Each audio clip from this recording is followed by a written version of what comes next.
Alla luce delle nuove disposizioni del Consiglio dei Ministri varate questa notte, che consigli dare e quale sarà anche la vostra azione di tutela nel territorio?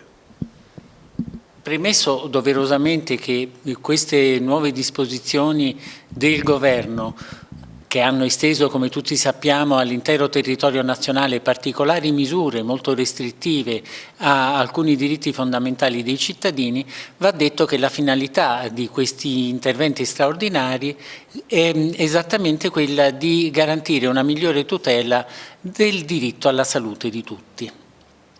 Da questo punto di vista, che cosa è rilevante, che cosa è importante che i cittadini agrigentini sappiano? Che il diritto a muoversi viene assicurato qualora risponda a una di queste tre condizioni: potersi recare al lavoro, potersi sottoporre a visite o comunque soddisfare ad esigenze relative alla salute e poter rispondere a cause di forza maggiore, il che quindi esclude ogni tipo di movimento che abbia natura, diciamo così, voluttuaria. E quindi da questo punto di vista anche gli spostamenti nell'ambito della regione, quindi tra i territori di più province, sono autorizzati qualora appunto le persone abbiano modo di comprovare che la loro collocazione appunto al di fuori dell'ambito di residenza è giustificata per uno dei tre motivi che ho detto prima. Ci sono anche delle restrizioni, c'è anche la possibilità di arresti, no? Quindi per chi non osserva le norme.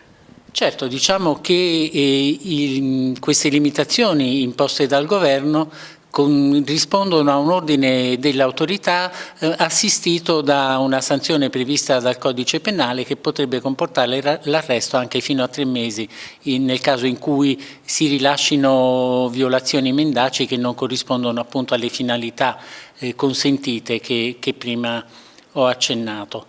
Alcune misure riguardano in particolare i pubblici esercizi.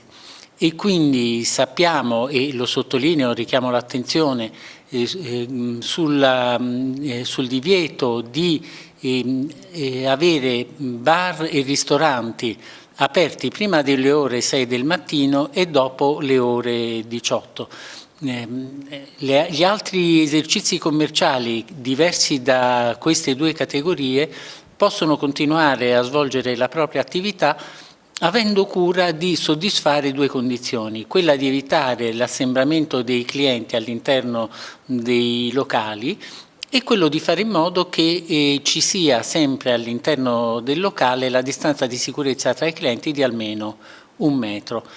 Soddisfatte queste condizioni, gli esercenti possono continuare la propria attività. Ancora ieri, d'intesa con il Presidente di Confcommercio, abbiamo ravvisato l'opportunità di interventi anche da parte delle associazioni di categoria utili a ricordare a tutti gli associati la necessità di ottemperare a queste prescrizioni. D'intesa con i vertici delle forze dell'ordine, col questore e i comandanti dei carabinieri e della Guardia di Finanza, abbiamo disposto, come del resto in tutto il territorio nazionale, una opportuna opera di vigilanza e controllo sul rispetto di queste condizioni. Quindi segnalo anche questo all'attenzione dei cittadini: le forze dell'ordine ci sono attive a tutela della sicurezza di tutti ed effettueranno i controlli che sono previsti per verificare il rispetto dei provvedimenti adottati dal Governo.